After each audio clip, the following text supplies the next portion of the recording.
The Council of Europe is our organization. მე როგორც ბევრი სხვა არ მივიჩნევ ევროსაბჭოსა და მის ინსტიტუტებს უცხო ორგანიზაციებად. ევროსაბჭო ჩვენი დემოკრატიისთვის ერთ-ერთი უმთავრესი ინსტიტუტია, რადგან ჩვენ ვართ მისი სრულუფლებიანი წევრები.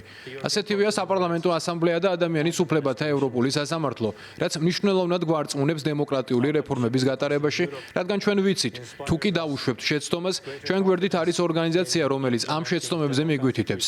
ისინი დაგვეხმარებიან ვიპოვოთ სწორი მიმართულება დემოკრატიის გზაზე, რომელიც სამწუხაროდ სულ უფრო და უფრო მეტად რთული ხდება. ჩვენ ვართ არც ისე დიდი სახელმწიფო, თუმცა ვხვდებით დიდი, მშვენიერი და ნათელი ოჯახის წევრები, სადაც ადამიანი არის მთავარი ღირებულება და არა გამოყენების საშუალება. ეს ოჯახი ჩვენთვის მნიშვნელოვანია. ევროსაბჭო ადგილია, სადაც შეგვიძლია ჩვენი წარმატებების სიხარული გავაზიაროთ და ამავე დროს ადგილი, სადაც შეგვიძლია თავისუფლად მოუყვეთ ჩვენი წარუმატებლობის შესახებ.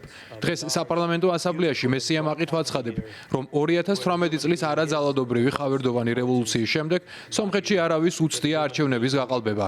ამ დროის განმავლობაში სომხეთში ჩატარდა 2 საპარლამენტო არჩევნები და 1 თვითმმართველობის კენჭისყრა. 2018 და 2021 წლის საპარლამენტო არჩევნები საერთაშორისო საზოგადოების მიერ შეფასდა როგორც თავისუფალი, კონკურენტული და დემოკრატიულ სტანდარტებთან შესაბამისი, რაც თავის მხრივ ჩვენი ისტორიისთვის უპრეცედენტოა.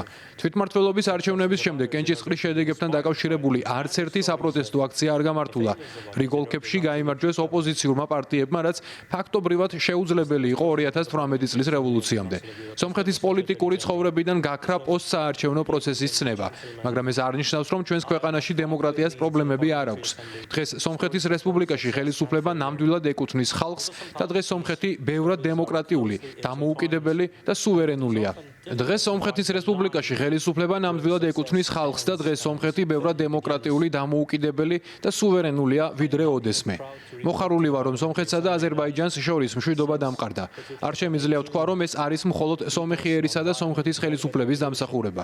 ეს თანაბრად არის აზერბაიჯანელი ხალხისა და აზერბაიჯანის ხელისუფლების დამსახურებაც. ასე რომ არ ყოფილიყო არც მშვიდობა გვექნებოდა. ეს თანაბრად არის სომხეთისა და აზერბაიჯანის ხელისუფლებების დამსახურება, მაგრამ მშვიდობა ეს არ არის დასვენების უფლება. ეს არის ყოველდღიური შრომა. მშვიდობას როგორც ახალშობილს სჭირდება ყოველდღიური ზრუნვა. დღეს ჩვენს ახალშობილ მშვიდობას ასე დავართმევ. 1 თვე და 22 დღე შეუსრულდა. ჩვენ უნდა ვიზრუნოთ მასზე და ყველაფერი გავაკეთოთ, რომ ის გამტკიცდეს სამხრეთ კავკასიის რეგიონში.